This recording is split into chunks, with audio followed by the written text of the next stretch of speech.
mahirap dito lumabas kasi masikip yung space. So, gagawin namin, aatras muna siya hanggang doon sa dulo.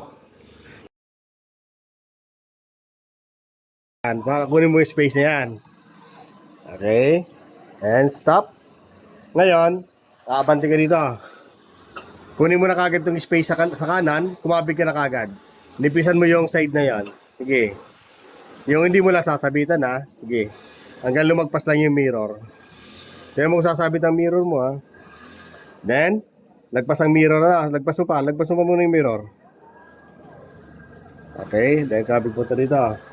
Tapos, sipatin mo naman yung bandang kanan mong side mirror. Stop. Yan. Ito kasi, kailangan, yan, manipis na. Okay. Yan, atras. So, ilapit mo yung gulong mo doon. Kailangan pumantay lang. Yan. Yan, okay na yan.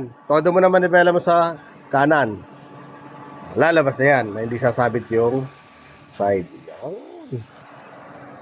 Ganun lang, dalawang balik. Oh, bit-bit yung isang gulong. Stop. Okay na yan. Ikot ka doon. Masigip na sa area na yan. Sige, ikot ko ulit ha. Hindi babalik ulit dito sa map. Ayan, yan ang kanyang parking.